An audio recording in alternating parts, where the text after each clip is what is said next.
we've been thinking a lot about going into deeper holiness. And this is really important, I think, for our time. Our East Coast group has been here for almost 11 years in December. It'll be 11 years. We started in 1998. And you know the ropes now, and you understand Cistercian spirituality. And so now is the time to use this depth of spirituality to deepen your relationship with God. Now, holiness is not some plaster cast thing, and is not some elitism. Holiness is really being hidden and humble and just open to God's grace. It's not something that you strive for. Okay, I got this. Now what's the next thing?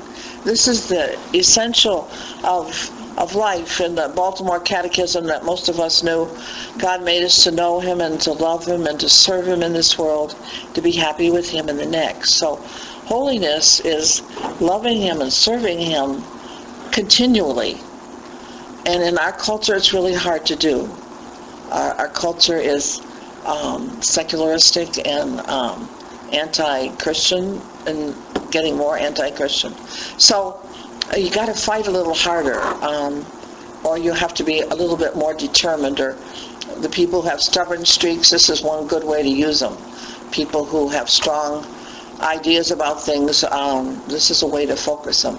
Okay, I'm going to deepen my life with Jesus. I want to grow in union with God. This is the only thing that matters. And this is the way that you can change the world. It's like the Archbishop of Dubuque used to say, it's like throwing a pebble into a lake. And so it ripples and ripples out. So the deeper your holiness becomes, and I really hate that word holiness because it pictures up the wrong connotation, but the deeper your relationship with God becomes, it ripples out to other people. And you've all known that if you've been near a holy person. You feel that holiness. You feel that goodness. And so each of you are called to this in a very deep way. And even to be with this group is a grace. And so that's what we're trying to search out. We have some obvious ways to help our world, which is write the senators, your pro-life work, become educated, be open, be independent thinkers. But what our main focus here is to be more serious about our search for God. Remember, St. Benedict says in his rule to truly seek God. And we can forget about seeking God. You know, we can get lost in our own little cares, which sometimes are very important. We have sickness in our family, or different physical problems ourselves. So we've got to get that little dial turned to, I'm going to seek God in this difficult situation. I'm going to seek God in this pain. I'm going to seek God wherever I might be. And the three things I've been trying to focus on in this journey to seeking God is love, prayer, and humility. I was talking to Santino last night, and I was telling him, I said, what are you going to talk about tomorrow? And he says, I'm going to be there. He says, talk about something good.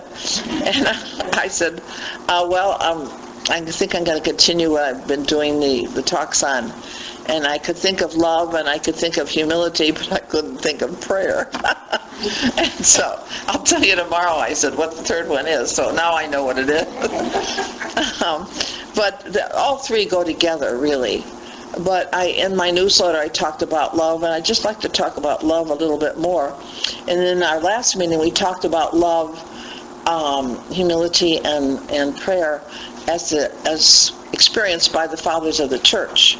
And we use different quotes to explore the depth that they give us. But now we want to do it with our Cistercian fathers. And for Muriel's help, we were founded in 1098. And Robert, Albert, and Stephen were our founders. And they went through a whole lot of pain and suffering and difficulty to found Cito, or they called it the new monastery in those days. and they wanted to do something real. And they didn't like what they were doing in the Benedictine way of life. And they wanted to make it a focus on what they felt God wanted them to do. And they weren't living up to their promises to God. And so this is what spurred them on. And the other thing that kind of focused them in was the rule of St. Benedict. They felt the rule really said what they wanted to do, and they felt the others weren't really living the rule. And so that was the beginning of the Cistercian life. The people that came after them, and during at least Stephen's lifetime, was St. Bernard. We call them the four Cistercian evangelists. They're the great spiritual writers. Now, the structure was there for these men, and that gave them the time and the environment in which to really express the spirituality that was there. And so we have St. Bernard, we have William of St. Thierry, who was a good friend of Bernard, was a Benedictine abbot who eventually became a Cistercian monk. We have Garrick of Igny, who was also a Cistercian monk under St. Bernard. And then we have Aelred of Rievaulx, who was from England. He was the youngest of the group, and he wrote some beautiful works on spiritual friendship and the Mirror of Charity. And so we're going to look at these men today to teach us. And I just focused on love because I'd be talking all day if we focused on all three. There's just too much. Next time I'll focus on humility and on prayer. We try to love our neighbor. We try to love God. And we try with our little 2 cents worth. But we often run into stone walls as regards to getting it accomplished. And this only teaches us that we need God and we need grace. And when I made my first profession, the priest talked about the beautiful verse from St. Paul's letters, sin abounds, but grace does more abound. So no matter what difficulty we have, and as you get deepened in your spiritual life, as all of you are, the difficulties are going to be much more subtle. We're going to have trouble with stereotypes. We're going to have trouble with bitterness or irritability or criticalness or judgmentalness. This is where the devil's going to get us. And so we got to kind of be aware. So when we catch ourselves looking at others with love, or we can look at them with criticalness. I've told you about this lady at our little parish in Clewiston. She's always criticizing everything, the priests, and she got after me for pronouncing some word wrong the other day when I was reading. She criticizes the sisters. She criticizes the people sitting there. She means well. I think with her it's a psychological problem, but I got to control myself because I get mad, and so why does she do this? This is stupid. Why did she straighten up? Why did she stop this stuff? And so I have to control those thoughts, and I have to say, come, and that's distracting me from the Mass, distracting me from what's really important, which is God. So this is where the devil's going to get us. And this is where we have to be most careful.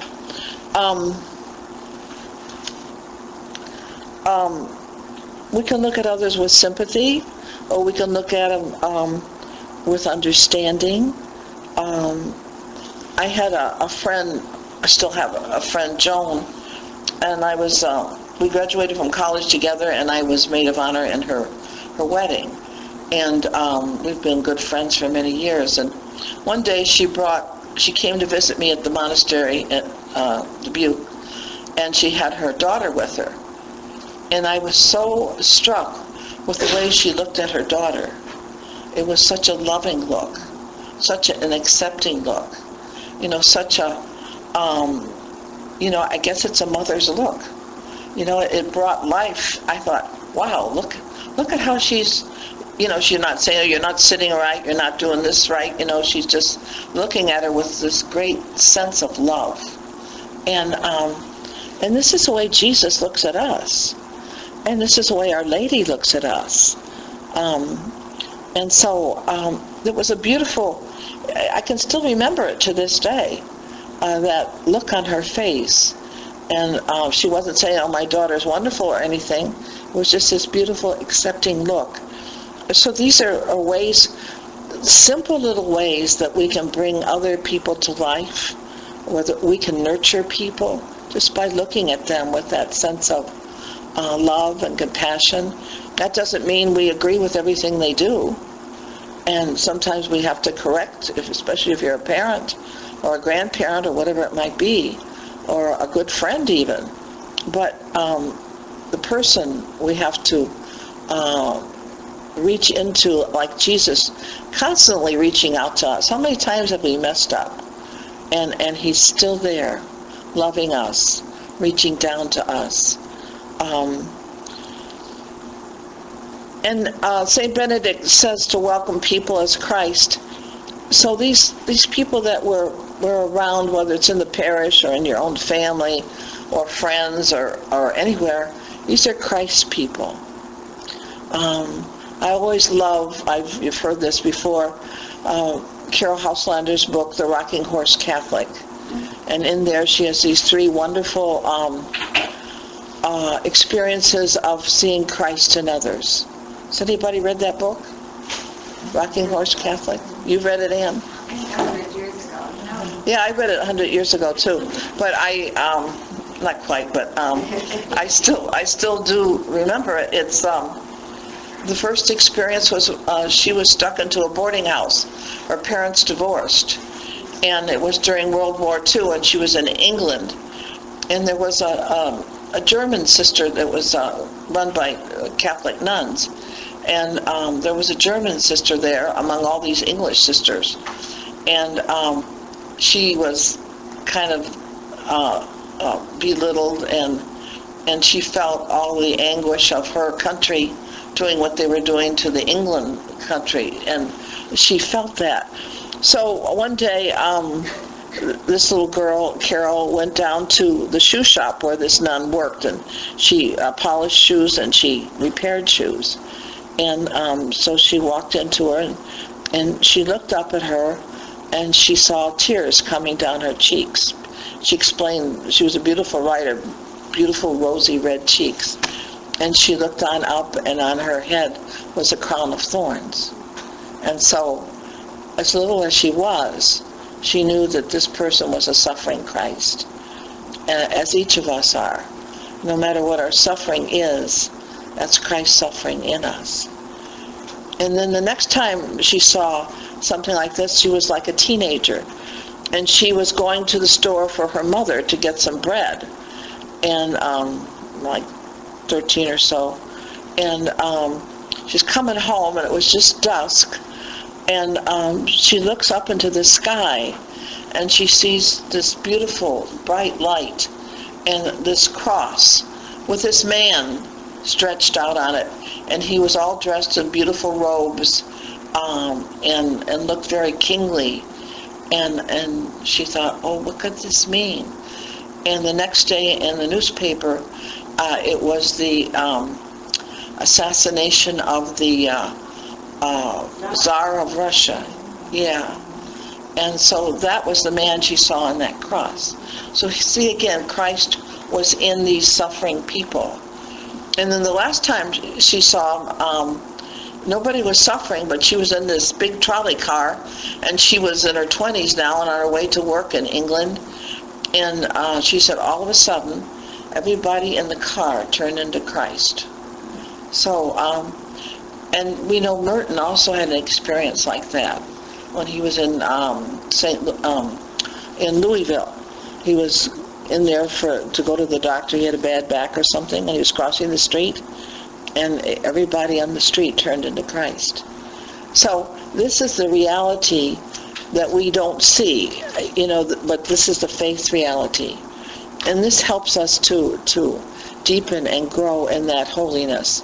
And as that quote said, the more we love others, the easier it will be to love God, because God's in those others, and if we don't love others, we're kind of putting a little wall between ourselves and Jesus and our union with him and our closeness to him. And we don't do it on purpose, and sometimes it's just habits, but these are things that we have to work on. At the Abbey, honor one another. St. Benedict is strong on that. And at the Abbey, we had many sisters with great talents, and Sister Kathleen could play the harp, she could play the organ, she could play the violin, just a beautiful. And sometimes we would have little skits or something, not very often, but and the different sisters would do things.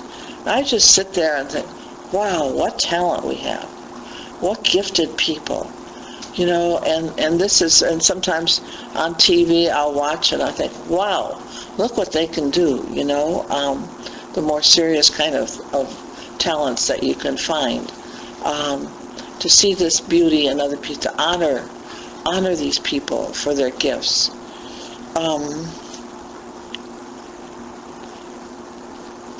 And love is in communicating. I'm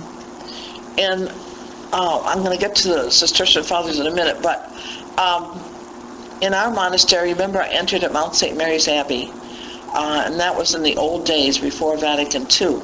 And that's when we had very strict silence. We never spoke to each other.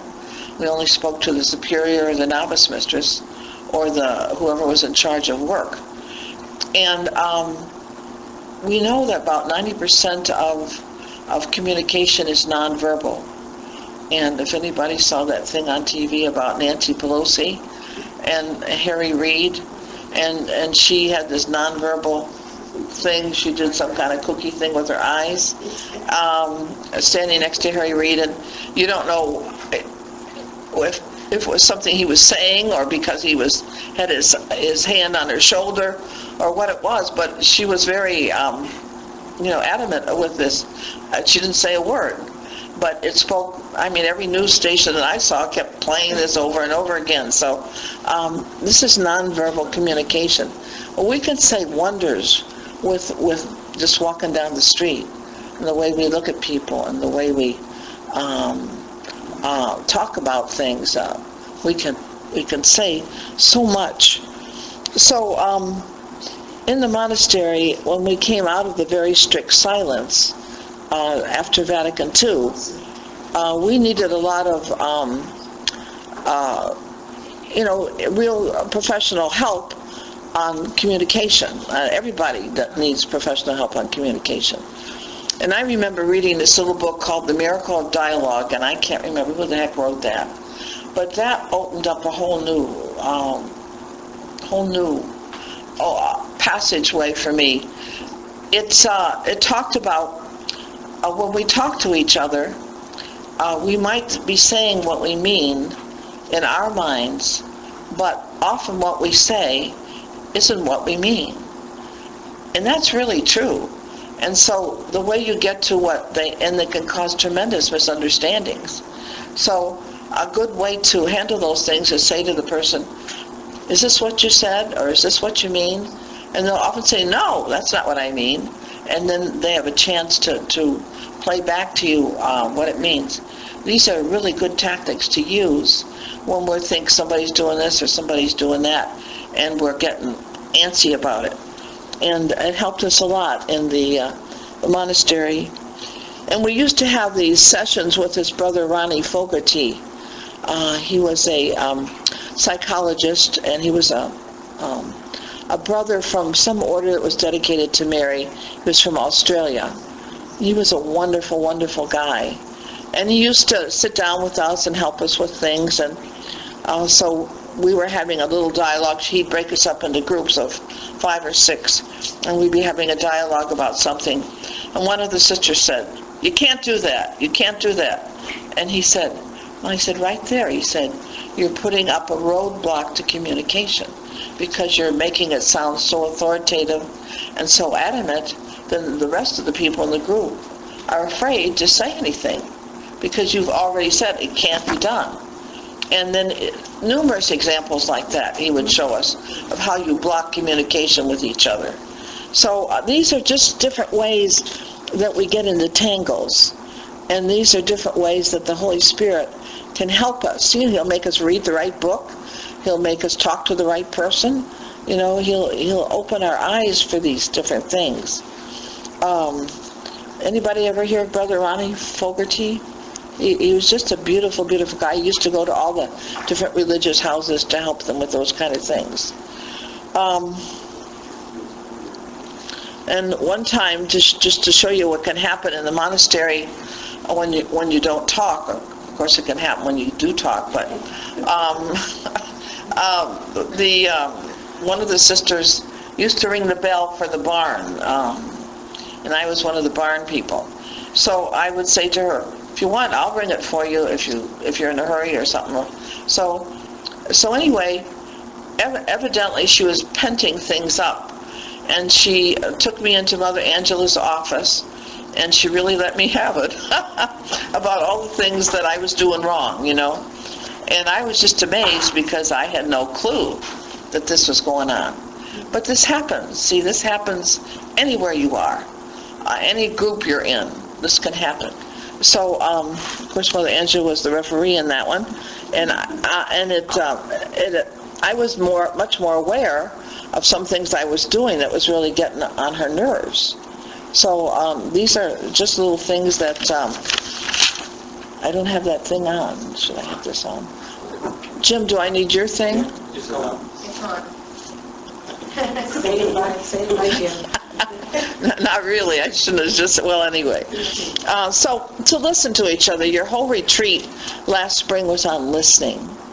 And that's the thing of Miracle of Dialogue. Listen to what they say. And it's so easy, and I have trouble with this too, when we're discussing something. And, I've got the idea, I've got to say it. And the other person is trying to say their idea, and I've got to say my idea, you know. And so I have to stop and listen to what the other person says. And then they got to listen to what I'm going to say, you know. So we just have to stop and say, okay, let's listen to each other. Let's do one at a time and see how we do. And beware of when we put up roadblocks, when we kind of say this is the way it is, without having any kind of discussion or a way to work out other aspects of the decision. Now, William of St. Theory, we'll talk, and then we're going to have a little bit of discussion. Remember, this is the book by Father Basil Pennington, and he takes excerpts of William's writings. It's called The Way to Divine Union.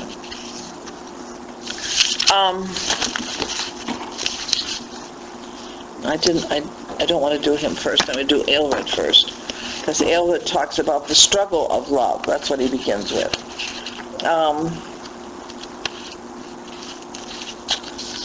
This is from his Mirror of Charity. Since only the power of the soul, which is more usually called love, is capable both of charity and of self-centeredness, this love is obviously divided against itself, as if by opposing appetites caused by the new effusion of charity and the remnants of a decrepit self-centeredness. About this, the Apostle says, I do not do what I will, and again, the flesh lusts against the Spirit, and the Spirit against the flesh. These are so mutually opposed that you do not do the very things you will. Understand that contrary to what the corrupt Manichaeans foolishly say by the term spirit and flesh, the Apostle in no way describes two opposing natures in one person.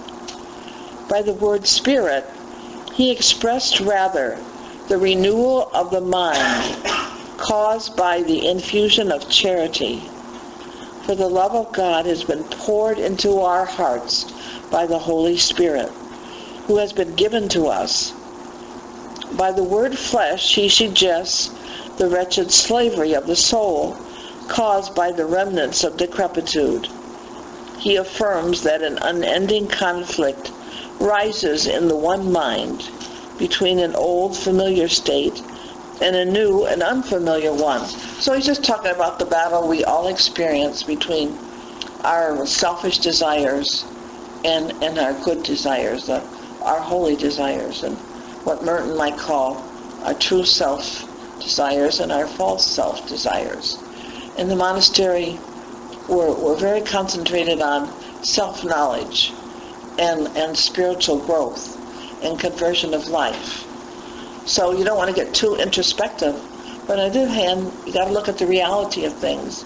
Just because some of us are older, I'm not older, but we're getting there. And okay, we've been over the hill and we've already been through a lot of battles. There's battles to come. And the closer you are to God, the more battles you're going to have to go through. Subtle battles, but they're going to be battles. So that's the struggle of love. And then he has this one, restoration through charity. And then I love that, the outpouring of the Holy Spirit. Because when we persist in trying to do the good thing, what we know, what God wants us to do, versus what everybody else might want us to do, then gradually there's a little opening inside of us that grace can get in better and more fully, and that grace can get poured in the more we kind of open our doors and our windows in our soul, because Jesus is always knocking there for us. And charity is a good way. It's built on the basis of humility. Can't have charity without humility. This is also from his Mirror of Charity. It is obvious, if I am not mistaken, that just as human pride, by departing from the supreme good, not by a footstep, but by the mind's attachment, and becoming decrepit in itself, bent over, decrepit's not a word we use, but bent over, weak, off track. Not by a footstep, by the mind's attachment and becoming decrepit in itself, disfigured God's image in itself. So human humility, by approaching God by the Spirit's attachment, is restored to the image of the Creator. Hence the Apostle says, "Be renewed in the spirit of your mind, and put on the new man, who was created according to God." But how will this renewal come about, except by the new precept of charity, of which the Savior says, "I give you a new commandment." Then if the mind puts on this charity perfectly, charity will straightway reform us. There's a lot of things in there. We know the Cistercians are very strong on, we're made in the image and likeness of God. The beauty of our humanness and the beauty of the divinity within us. And we know that we always have this image of God, but the likeness has been tarnished through sin. And our growth through holiness is to get that likeness restored to Jesus' likeness. One more Aelred one. This was a guy that was such a wonderful spiritual father, and he had hundreds of monks at his monastery, and everybody just felt his holiness and his goodness. The Way of Love. This is from Year of Charity. Let your voice sound in my ears, good Jesus, so that my heart may learn how to love you, my mind how to love you, the inmost being of my soul how to love you. Let the inmost core of my heart embrace you, my one and only true good, my dear and delightful joy. But my God, what is love? Unless I am mistaken, Love is a wonderful delight of the Spirit, all the more attractive because more chaste, all the more gentle because more guileless, and all the more enjoyable because more ample. It is the heart's palate which tastes that you are sweet, and the heart's eye that sees that you are good. The heart is the place capable of receiving you, great as you are. Someone who loves you grasps you. The more one loves, the more one grasps, because you yourself are love. You are charity. This is the abundance of your house, by which your beloved will become so inebriated that quitting himself or herself, this one will pass into you. And how else, O Lord, but by loving you, and this with all one's being. These men were so into loving God, and also very realistic in the decrepitude of our natures, of that it's a little battle, big battle sometimes. Now I can quote William of St. Purity.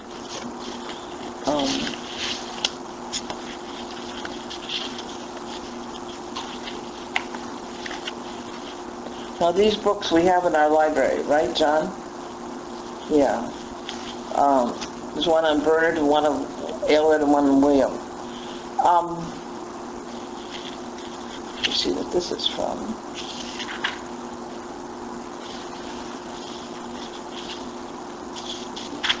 I'm going to tell you. The person full of good hope, whose youth God makes happy, begins to grow into a perfect adult, into the measure of the age of the fullness of Christ. Now, for love begins to be strengthened and illumined and to become a real driving force. It receives the name of a virtue that is more powerful and of a greater dignity. Yes, this enlightened love is charity, a love from God, in God, for God. Yes, charity is God. Scripture tells us God is charity. A brief enough statement, but it tells all. Whatever can be said of God can be said of charity. According to its nature, the nature of the giver, it is a substance. According to its nature as a gift, it is a quality of the soul. Though for emphasis, God himself is called the gift of charity. The virtue of charity is above all the other virtues. It clings to God and is made like unto him.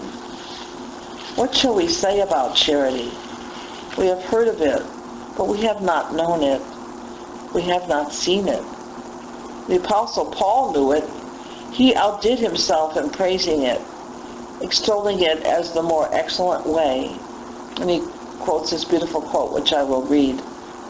I show you yet a more excellent way, if I speak with the tongues of humans and angels, but do not have charity. I become like sounding brass or a tinkling cymbal. And if I should have prophecy and should recognize all mysteries and all knowledge, and if I have faith so complete that I can move mountains and do not have charity, I am nothing. That's really strong. And if I should distribute all my goods to feed the poor, and if I should deliver my body to be burned and do not have charity, it profits me nothing. Charity is patient. It is kind. Charity does not envy, does not deal perversely, is not puffed up, is not ambitious, does not seek its own, is not provoked to anger, it thinks no evil, does not rejoice in iniquity, it rejoices in truth.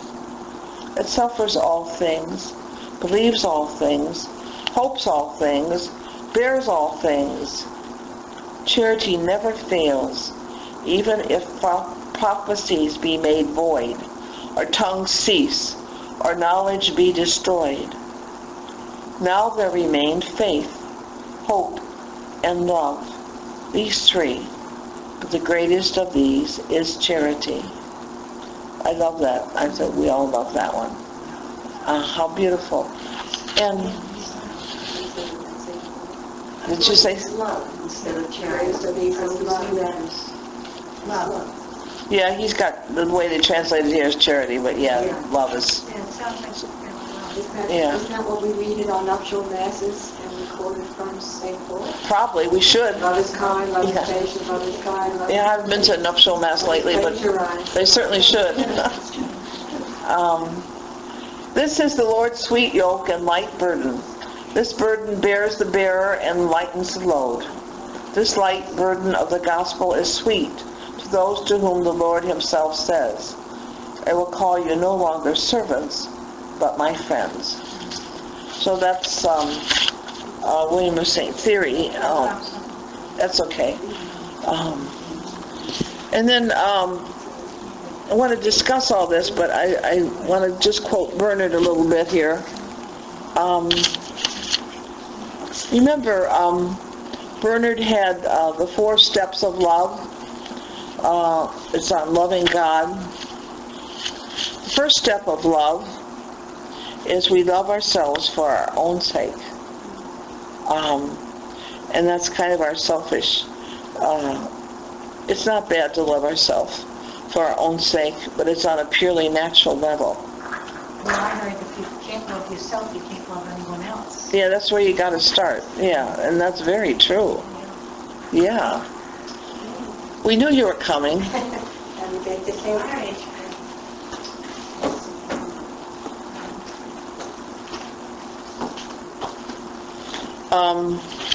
So the first step of St. Bernard's 4 degrees of love, we love ourselves for our own sake. The second step of love, we love God for our own sake. We love God because he can give us good things, because we're supposed to love God, because the church tells us to love God. That's what's, and there's, nothing wrong with this. It's just there's so much more available to us. And the third step is we love God because of who he is. And grace helps us to realize, I love God, but I don't really know God. And as I get to know God and learn Jesus in the scripture, and we become like familiar friends, and we become like lovers, we become wanting that wonderful union that we will eventually hopefully get at death. And sometimes we'll experience it during our lives. And oftentimes people tell me that when they're going through great trials, God will give them a special insight, not only of his life, of his love, but how they're sharing the passion of Christ. Like I think Dan was telling you when Rosemary was so sick and you saw a cross, was what something. Jesus turned his head and looked straight at me. Yeah, and he was. And I said to Rosemary, "Don't worry, everything's going to be fine." Yeah, and he was reassuring you. Yeah. I'm with you. So God gives all kinds of graces like this to people, and sometimes we brush them off and we're afraid to acknowledge them or whatever. But this is the beautiful thing of we're finally learning who this Jesus is. And the fourth step of love, we love ourselves for God's sake. So that's a little bit about Bernard's little bit of teaching on love, and just gives it some insight. Let me see here.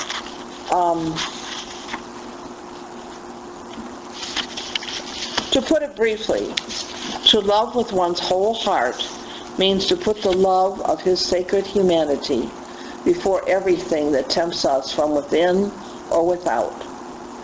Among these temptations, we must also count the glory of the world, because its glory is that of the flesh, and those who delight in it, without a doubt, are persons of the flesh. I often think that people stuck in sexual sin, they're really looking for union with God, and they're looking in the wrong place. And nobody's really told them. Our culture would just say we were nuts. We came out and said, listen, what you want is union with God. That's a personal thing that God has to talk to each person about.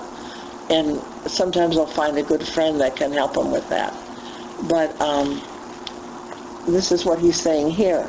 Our whole heart means to put the love of his sacred humanity before everything that tempts us from within or without.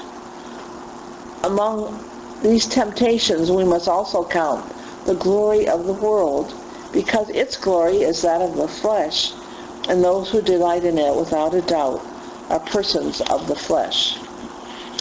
I think our country has a lot more spirituality hidden in it than we know about, but we just don't talk about it. And I remember one time I was at the dentist's office reading some article from Reader's Digest, and that's exactly what they were talking about, that there's a great deal of spirituality in the United States, but for some reason, most people don't talk about it. Unless you're in a church group or something, they don't talk about that deeper level. They're fearful of it. It's not politically correct. To talk about it. Politics and religion are out. Yeah. And And you know, my sister is quite spiritual, but you're not to talk about it because that's pride. She sees it that's what she grew up with. Bragging. Yeah. And I called her, ¿y la bien? I said to the priest, we fight for love. We fight for love. Yes. And it's a puzzling thing. And just like I was watching somebody, and it was about those Tea Party things. It was about women. I think it was Beck, and he had this women's group on his program. They were mothers. They were all mothers. And they were saying that in their own private lives, well, there's, the people that they're with at school or wherever the heck that is, they don't feel comfortable to share how they really feel, either about God or about politics. But that what Glenn Beck was doing was trying to, what he was doing was making them realize they're not the only ones who feel that way, that there are a lot of people feel that way. And so they're kind of opening them a forum where they can talk about it now and be more open with it. Of course, we have this forum where we can talk about it. But let me just finish this quote, and then we'll talk some more. Of course, this devotion to the humanity of Christ is a gift, a great gift of the Spirit. I have called it carnal, with comparison to that other love which does not know the word as flesh, as much as it knows the word as wisdom, justice, truth, holiness, loyalty, strength, and whatever else could be said in this manner. Christ is truly all these things. He became for us the wisdom of God and justice and sanctification and redemption. That's St. Bernard from Song of Songs. And then one more quote from Bernard, which is about the 4 degrees of love. Let's see, 4th step of love. 75. The 4th step of love, we love ourselves for God's sake. Happy the one who has attained the 4th degree of love, that one no longer loves self, except for God. O God, your justice is like the mountains of God. This love is a mountain, God's towering peak. Truly indeed, it is the fat, fertile mountain. Who will climb the mountain of the Lord? Who will give me the wings of a dove, that I may fly away to find rest? This place is made peaceful, a dwelling place in Zion, Alas for me, my exile has been lengthened. When will flesh and blood, this vessel of clay, this earthly dwelling, understand the fact? When will this sort of affection be felt, that inebriated with divine love, the mind may forget itself and become in its own eyes like a broken dish, hastening toward God and clinging to Him, becoming one with Him in spirit, saying, my flesh and my heart have wasted away. The God of my heart, O God, my share for eternity. And that's true humility that St. Benedict talks about. When we are nothing, we have nothing, we can do nothing. So, some questions I have here. How can we show respect and love for others? Some of you have had experience in this. You've raised families. What ways can we show that? And then Father Anthony has that beautiful little chapter in here on respect and love for one another in the monastery, and we'll read that later. But you got any ways to deepen our love, how to show respect and love for others? To listen, to truly listen to them and what they have to say and their problems. Yeah, and you do a lot of that, I know. Yes, you do. Dan tells me how long you're on the phone, honey. But yeah, we all, it's a really hard way to do it, but something that has to be done. To really, if you feel somebody's really listening to you, it just opens up a whole new window. Otherwise, if they don't listen, you feel, what's the use of talking about it? They're not going to listen. I'm more of a doer.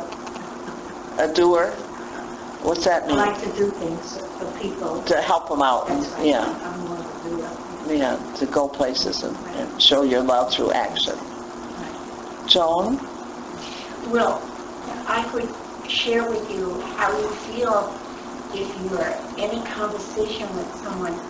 This happened to me in this pit just a short while ago. We were visiting friends, and the woman was sitting close to me, and our two husbands were literally from where I am to where you are, and the two of them were talking, and the two of us were talking. Now, she was actually giving me eye contact. So you take for granted she's hearing what you're saying. Yeah. And all of a sudden she said, excuse me. She said, John, you're not saying the right thing to him because you've got that story all wrong. And I said to myself, she said, oh, I'm really so sorry. I just had to straighten him out. And I thought, okay. The poor man. So you don't really care what I have to say. And so then she began to talk, and I listened. But I thought, it's really interesting that, it goes further than that. At one time, she really has no use for me whatsoever. I mean, that's the truth. And I thought that was a great way of her letting me know that, I was invited, but she really didn't want me to come. It's the truth. But it's just interesting. I mean, I can't tell you that I was annoyed with her. I just thought, you've given me a loud and clear message, and that's who you are, and that's okay. Yeah. But it does tell you something. And then, especially if you're talking to someone, I've been just being present to someone. Usually that eye contact is pretty good, but it's not all through.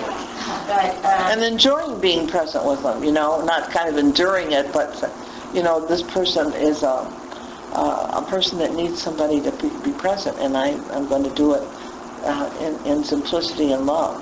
Well, I really feel, I don't know many of my neighbors personally, but when I see them and if I talk to them, I find that there's no reason not to be friendly or to, no matter what someone else might tell you about. If you can just be pleasant, I think that people are usually pleasant Back, in yeah. return. You can always find an exception to the rule, but Right. Anybody else on this? Mary Ann? Well, I think one way we show love for our children, of course, for Nancy, you're still in this group, is by setting guidelines. I mean, mine really always knew, not that they would deviate out of them, but just the circle, but, you know, there are certain Boundary. boundaries and guidelines within our family. And that And, showed them you cared about them. And well, and also, it built character in them too, I think, as well, you know, it's just, everything is not a free-for-all, yeah. so, I don't think we know how to love people unless we ask God first. So that's always like when I pray, you know, and I got this from a priest that I know, he would say, God, show me the way you want me to love this person. Because different people require different methods. I mean, some people, you know, you got to be in their face and you got to tell them, you know what, I'm telling you this because I love you and I don't want to see you, you know, make an idiot of yourself. I mean, really, some people need to be a little Different strokes for firmer. different folks. Yeah, and other people, that would be too harsh, it would crush them, and you just have to be gentle and sweet and, you know, pray for them and say nothing, you know, and I don't think we know what to do or what to say unless we first ask God, and if we go out on our own, then we're going to make a mess of it, and so we always have to remember just to, God, I don't know how to love this person, but I know you do, and I give myself, if you want me to do something or say something, give me the words. If you want me to shut up and pray, then, you know, put your hand over my mouth and, you know, give me the prayer. And so, anyway, that's it. Yeah, that's very good. Ask God. Somebody other, John? Oh, you're pointing to her. I'll say something. Sure. Well, the school called me back, so I'm back teaching children again. And I think it's patience. Patience, because I'm getting students that don't know anything, so I think you need patience, love is patience. Yeah. I can remember in school practically failing algebra. And it was like one big mystery to me, you know, and I usually did pretty well in school, but it was the algebra. And I got this teacher that let me stay after school, and he would be patient with me and let me work through it. And then I became one of the leaders in the darn algebra class, you know. But I needed that special little concern or whatever, you know. Patience I needed. So, but yeah. Do you have anything, Muriel, you'd like to? No, I'm just listening. You're just listening, okay. But feel free to speak up if you want to. Pat, Seal, go ahead. Most of you know my background, so I'm not going to say anything that's going to startle you. Oftentimes we notice in the field that a person will speak, and before you know, the other person is reciprocating so close to what your thoughts are, you can deduce that they never heard you. They just picked up a little piece of information, and they didn't hear the rest of it, and they jump in. And then the other person does the same thing. So there really isn't communication, you're just talking at each other. And that's not respectful of the other person, not only the other person's thought, as well as the other person, the person themselves. So they jump in so quickly that they could not have thought that thought after you stopped, because there was no stop. And so that's why people go to analysts. Because no one listens. You know, And that's what an hairdresser, the barber, you know, and those people, because they're a captive audience. They're what? They're a captive audience. Oh. They have to work on you and they have to be there, so you've got To listen. to say what you wish. And how important that is, huh? I'm appalled of late, in the media, there's so much going on, and there's a lot of strong feelings about the healthcare situation, the way the economy is, etc. And it is so hot and heavy that you put on a program, and they have a panel, and everybody's talking, but no one's listening. It's gotten terribly, it's gotten so bad lately, it's really, I get to the point I just turn it off. Yeah, they're all talking at once, yeah. They interrupt each other so much that the person doesn't get a chance to finish a thought. They're fighting for the microphone, So, that's what we're up against. I feel that too, yeah. But on Friday night, I used to like it. We call it screamers now because they're all like this, and you don't get to hear anybody out because the next one is so eager to interrupt. And I think of, the two quick things, the body language, if you've ever talked to somebody, you mentioned the eye contact, you can have that, and she still wasn't listening, but sometimes you talk to somebody at a cocktail party or something, and they're looking over your shoulder, and you almost want to turn, see what's back when they're kind of looking at the watch, and you're thinking, you kind of know that they're preoccupied, so you just make the small talk. And then the other thing, I think our society is so we're so fragmented that everybody's multitasking, and so that I think a true feeling of caring comes when somebody just does pay attention to even a short time, because obviously they don't have all day. But when they're with you, be with you. I had a friend go to a plastic surgeon for she had some skin cancer, she was having some work done. And she said, well, the doctor is suturing her. He's talking on the phone in German or something about I don't know, she gathered from the nurse or something, it was a real estate deal he was doing, so she finally spoke up and she said, doctor, I feel better if you listen to me. And he said, I want you to know I'm perfectly capable of multitasking, perfectly capable of doing two things at once. But it didn't give her warm fuzzies, when he's on there. It's the sign of the time. Yeah. Maybe we could try doing one thing at a time unless it's really necessary. He should only have charged her for half, because he was only half there. The rest of it was... This is the way now. You see, people are trying to put the oil outside down. When people, doctors, nurses, whatever, do something so wrong, they try to put oil outside down.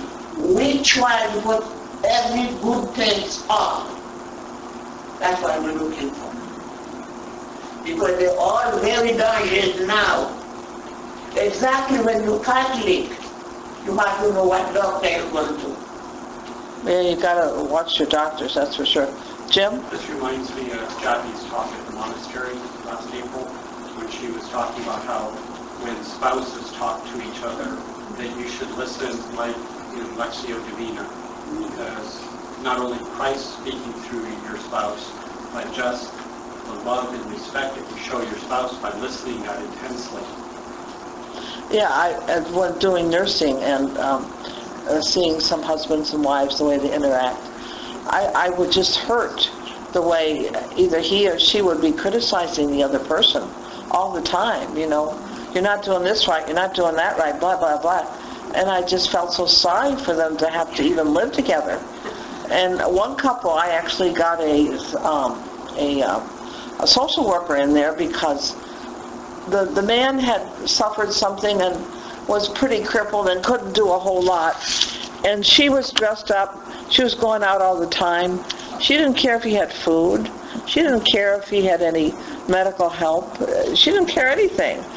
And though maybe he had hurt her in the past, but she was certainly getting back. And how he lived with that, I just felt for them, so I think it's a beautiful point.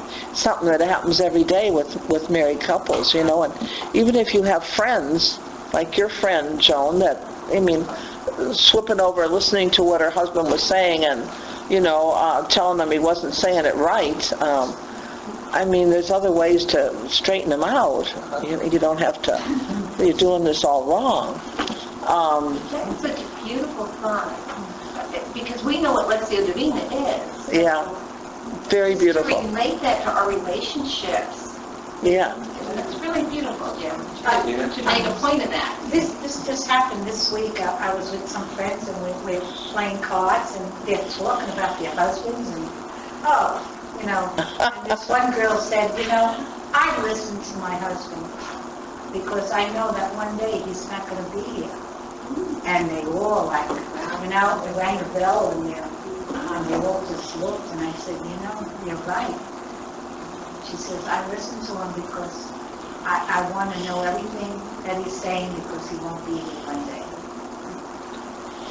And they all regret it, talking about their husbands. We take each other for granted,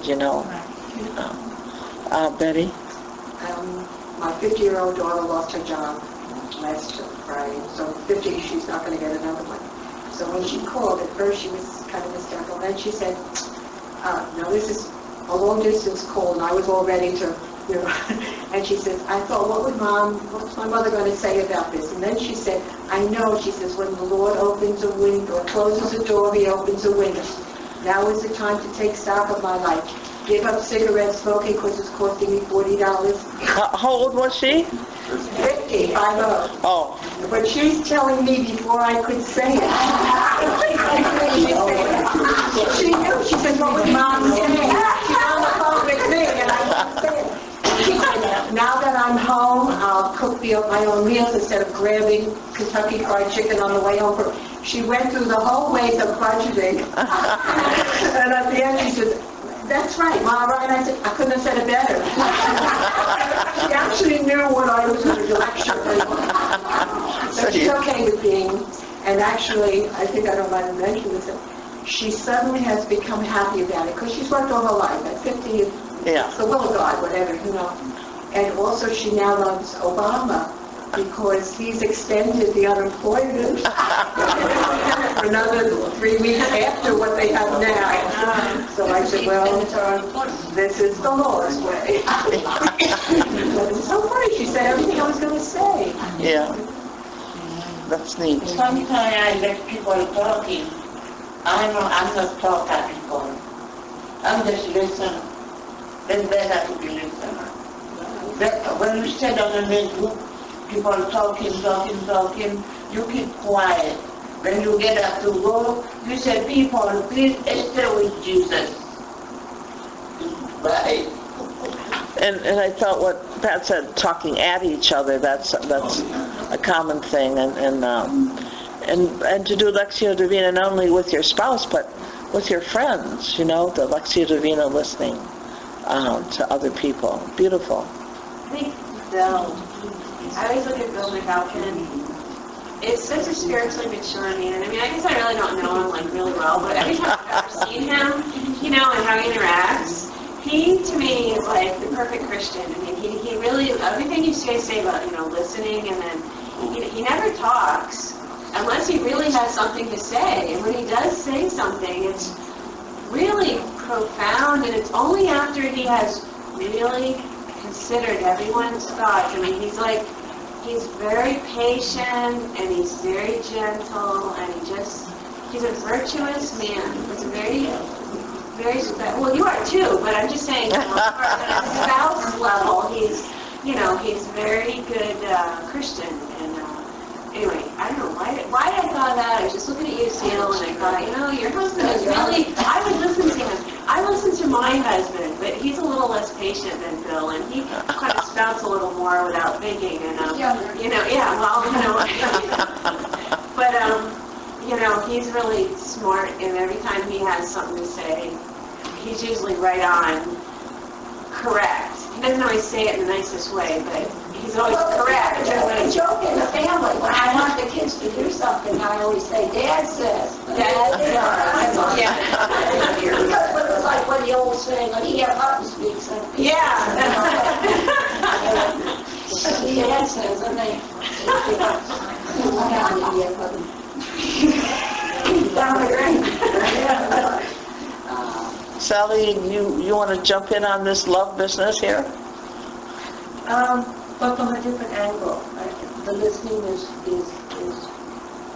I think we talked enough about it. To me, one of the hardest ways to love someone is the respect you have, not only for them, but for their possessions.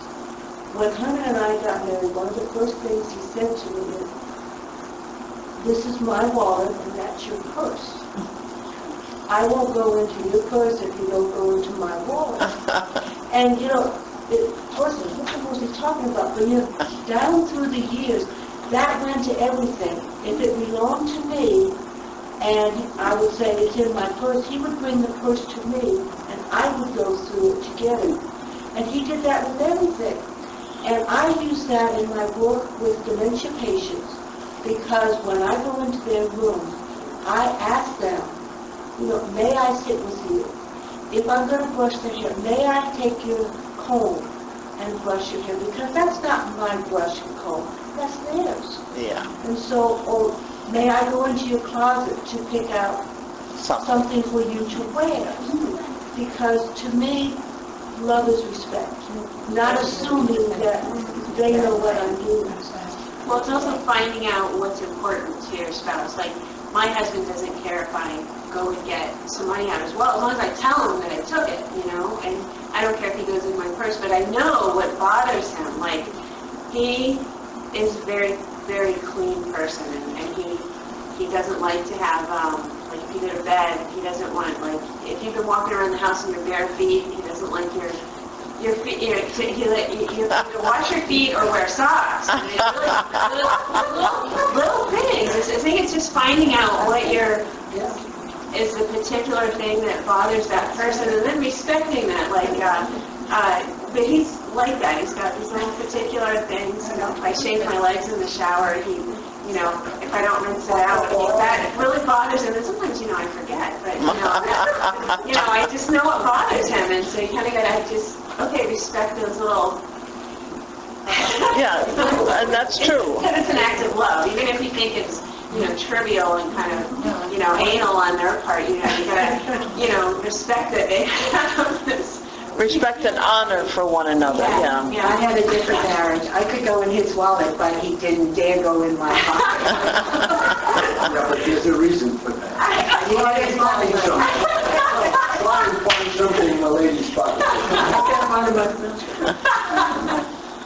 Crunch, you got anything to offer on love? You got a beautiful family. A lot of things have surpassed. You always are so generous in doing things. Like, I call you up when I need to get something done, and you're always so kind and gracious to get things done. You bought that stuff for Augustine, and did Tom pay you? Okay. You're so generous, and that's another gift of love, I think, of helping people in different areas. Jermaine, you got any insights on love? I did. I shared already. Okay. Patience. Any other insights on love? It's Lexio time. Oh, it's Lexio time. Okay. Can I read one thing before? This is from Bernard's, and the West Coast is probably going to pick the name Star of the Sea, Lady Star of the Sea. And this is from Bernard's writings on Our Lady in praise of Mary.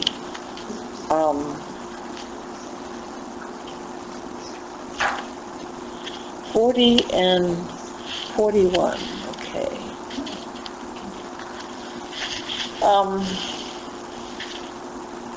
Now let us say a few words, and I think Mary's a wonderful person to help us to grow in holiness and to deepen our lives and to live our Lexio and to help us to love. Now let us say a few words about this name, which means Star of the Sea, and is so becoming the Virgin Mother. Surely she is very fittingly likened to a star. O you, whoever you are, who feel that in the tidal wave of this world You are nearer to being tossed about among the squalls and gales than treading on dry land. If you do not want to founder in the tempest, do not avert your eyes from the brightness of the star. When the wind of temptation blows up within you, when you strike upon the rock of tribulation, gaze up at that star, call out to Mary. Whether you are being tossed about by the waves of pride or ambition or slander or jealousy, gaze up at this star, call out to Mary. When rage or greed or fleshly desires are battering the skiff of your soul, gaze up to Mary. When the immensity of your sins weighs you down, and you are bewildered by the loathsome of your conscience, when the terrifying thought of judgment appalls you, and you begin to founder in the gulf of sadness and despair, think of Mary. In dangers and hardships and every doubt, think of Mary. Call out to Mary. Keep her in your mouth. Keep her in your heart. Follow the example of her life, and you obtain the favor of her prayer. Following her, you will never go astray. Asking her help, you will never despair. Keeping her in your thoughts, you will never wander away. With your hand in hers, you will never stumble. With her protecting you, you will not be afraid. With her leading you, you will never tire. Her kindness will see you through to the end. Then you will know from your own experience how true it is that the Virgin's name was Mary.